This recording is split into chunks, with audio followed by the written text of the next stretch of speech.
Once upon a time, in a faraway desert land, there was a magical city called Agrabah. In this city stood a grand palace, home to a benevolent sultan and his only daughter, Princess Jasmine. Jasmine was not only beautiful, but also courageous. She longed to build her own life and refused to be confined by the palace's rules. One day, Jasmine sneaked out of the palace to explore the city. During her adventure, she met a humble young man named Aladdin. Though poor, Aladdin was clever and honest. He stole only when he had no other choice, to stave off his hunger. They enjoyed each other's company, sharing stories and laughter. Jasmine hid her true identity, so Aladdin had no idea she was a princess. Their friendship flourished. Meanwhile, Agrabah's Vizier Jafar was a cunning and power-hungry man. He learned of a secret cave that hid a magic lamp containing a genie who could grant 3 wishes.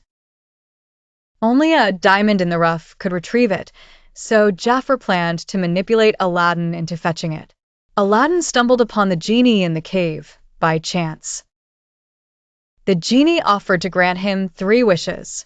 Aladdin wished to become a prince, so he could win Princess Jasmine's heart. As Prince Ali, Aladdin returned to the palace, trying to impress Jasmine. However, Jasmine valued character over appearances. She soon realized Prince Ali was the same honest Aladdin she had grown to admire. Conflict arose when Jafar stole the magic lamp, using it to become the most powerful sorcerer. He bent the Sultan to his will and attempted to force Jasmine into marriage. Aladdin bravely confronted Jafar. Using his wits, he tricked Jafar into becoming a genie, trapping him inside the lamp. In the end, Aladdin used his final wish to grant the genie freedom. The genie was overjoyed, as no one had ever given him such a gift before. The Sultan recognized Jasmine's true feelings and changed the law, allowing her to marry whomever she wished. Aladdin and Jasmine began their new life together, embarking on a journey filled with love, respect, and friendship. This story teaches us that true worth lies not in appearances, but in heart, honesty, and courage. Once upon a time, in a kingdom far away, there lived a queen who was stitching while gazing at the snowfall through the window. As she stitched, the needle pricked her finger, and drops of her blood stained the white snow. Enchanted, she mused, if only I could have a daughter whose skin is as white as snow, lips as red as blood, and hair as black as coal. Not long after, her wish was fulfilled with the birth of her daughter, whom she named Snow White. Sadly, the queen fell ill and passed away, leaving the king to remarry. The new queen was strikingly beautiful, but vain and jealous. She owned a magic mirror. Every day, she asked the mirror, "Mirror, mirror on the wall, who is the fairest of them all?" To which the mirror always replied, "You, my queen." But as Snow White grew older, she blossomed into a girl more beautiful than the queen. One day, the mirror revealed, Snow White is the fairest of them all. The queen's heart burned with envy. She summoned a huntsman, commanding him to take Snow White into the forest and end her life. However, upon seeing Snow White's innocence, the huntsman couldn't bring himself to harm her. He set her free. Alone and frightened, Snow White wandered through the forest until she stumbled upon a cottage belonging to 7 dwarfs. The dwarfs, charmed by her beauty and kindness, invited her to stay in exchange for her assistance with cooking and cleaning. Meanwhile, the queen discovered from her mirror that Snow White was indeed alive. Enraged, she plotted to kill her with various tricks, first with a poison comb, then by suffocating her with laces, and finally with a poisonous apple. Snow White ate the apple and fell into an eternal sleep, leaving the dwarfs heartbroken. They lovingly placed her in a glass coffin, guarding her day and night. After a long period, a prince came upon the glass coffin, captivated by Snow White's beauty. He kissed her gently, dislodging the poisoned apple from her throat, and she awoke. Snow White and the prince married and ruled the kingdom happily ever after. As for the queen, the mirror announced, Snow White is now the fairest queen. The queen's heart seethed and finally crumbled with envy. Once upon a time, there was a sweet girl named Cinderella. She was very kind-hearted, gentle, and had endless love in her heart. Sadly, her mother passed away when she was young, and her father remarried. Her stepmother brought along 2 daughters. Not long after, Cinderella's father also passed away, turning her life into a nightmare. The stepmother and stepsisters treated her like a servant. They made her do all the housework, cooking, washing dishes, sweeping floors, washing clothes. Covered in dusty clothes and ashes, everyone mockingly called her Cinderella, which meant the girl of ashes. One day, an announcement came from the kingdom. A grand ball was to be held in the palace, where the prince would choose his life partner. Every maiden in the realm was invited. Cinderella was overwhelmed with happiness. She wished to attend the palace even once. However, her stepmother and stepsisters forbade her. They dressed themselves up for the party and left Cinderella at home. After everyone left, Cinderella sat crying alone under the night sky. Suddenly, a fairy appeared. "You are kind and brave, so I have come to fulfill your wish," the fairy exclaimed. With her magic, she transformed a humble pumpkin into a sparkling golden carriage. 6 mice turned into horses, and a lizard became the driver. Then, she turned Cinderella's torn clothes into a royal sparkling gown and fitted glass slippers on her feet. "You may go to the palace," the fairy said, "but remember, return by midnight, for everything will revert to its original form." Cinderella arrived at the palace. Everyone was captivated by her, such beauty they had never seen before. The prince was also in awe. They danced, talked, and laughed together. But as the clocks began to strike midnight, Cinderella suddenly fled. On her way out, one of her glass slippers slipped off. The next day, the prince announced across the kingdom, "I will marry the one whose foot fits this glass slipper perfectly." The slipper was tried on the foot of every girl in each household. Finally, the prince arrived at Cinderella's abode. The stepsisters attempted to wear the slipper, but it fit none. Then Cinderella calmly stepped forward. The stepmother tried to stop her, but the prince's guards restrained her. As soon as Cinderella wore the slipper, it fit her perfectly. The fairy returned and magically dressed Cinderella in her fairy tale attire. She became a beautiful, kind-hearted queen. Once upon a time, there was a small island amidst the vast ocean, named Motunui. On this island lived a vibrant and curious girl named Moana. Since she was young, Moana had always loved the sea. Moana's father, the island chief, cautioned her, saying the ocean was dangerous and it was best to stay away. The only person who understood Moana's deep connection with the sea was her grandmother, Tala.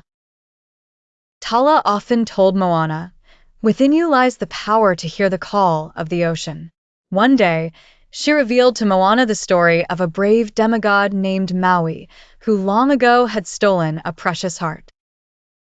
The heart was the source of nature's life force. Since the heart was lost, the world faced many problems. Darkness spread, and everything began to wither. Moana's island was also affected by this calamity. Crops failed, and fishing ceased. On realizing this, Tala gave Moana a small stone, which was the lost heart, and said, "You have been chosen to return the heart."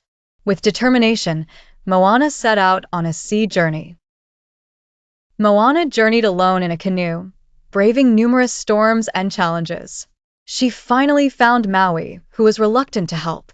He too had lost his magical powers long ago. Moana's patience, bravery, and resolve convinced Maui to help her.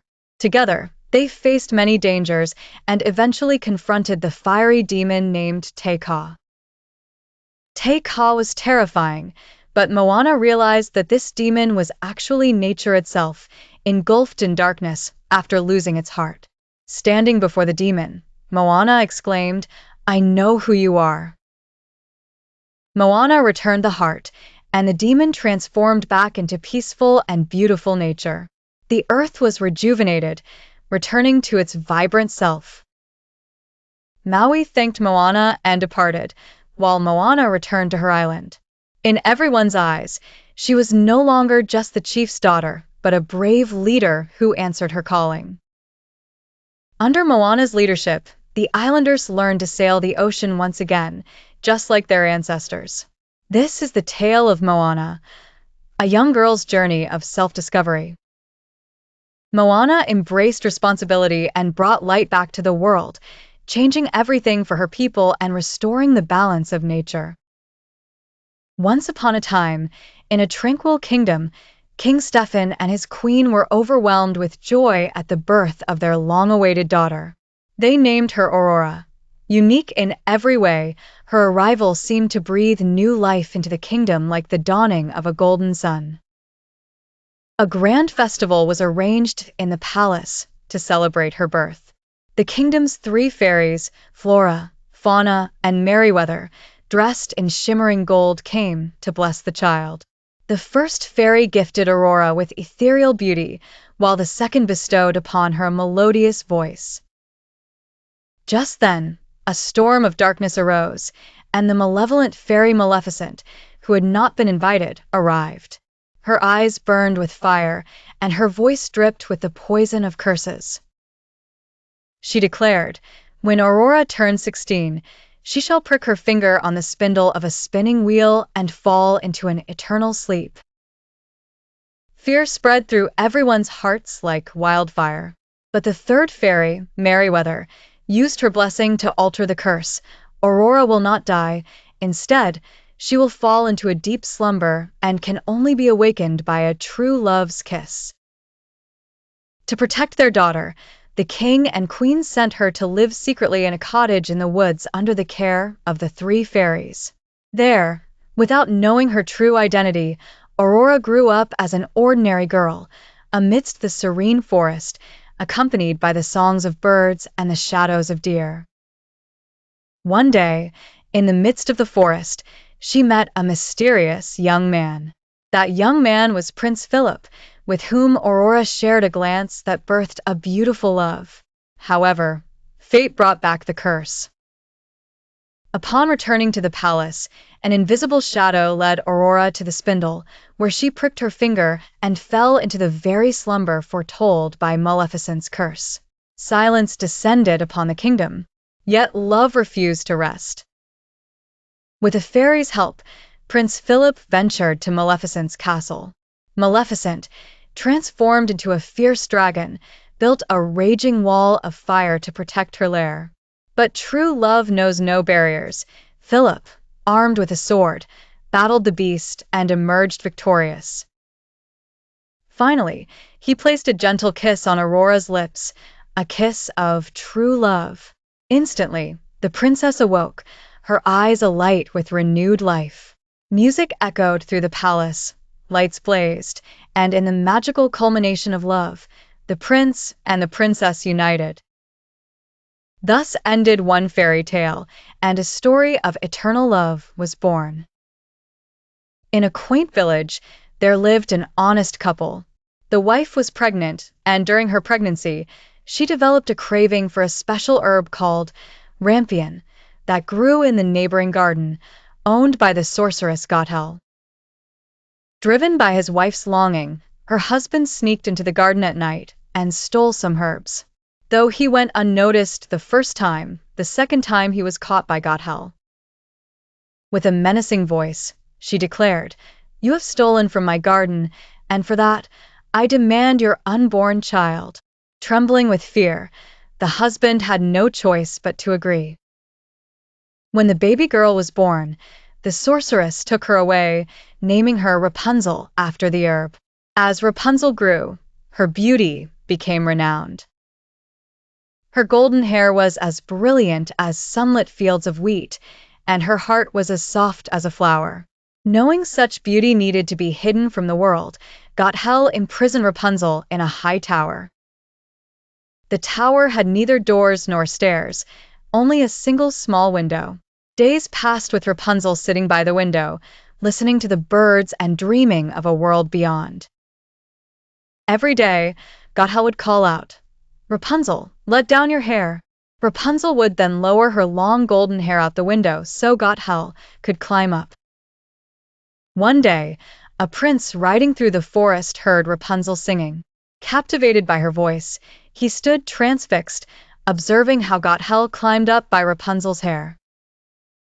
The next day, the prince mimicked Gothel, calling, "Rapunzel, let down your hair."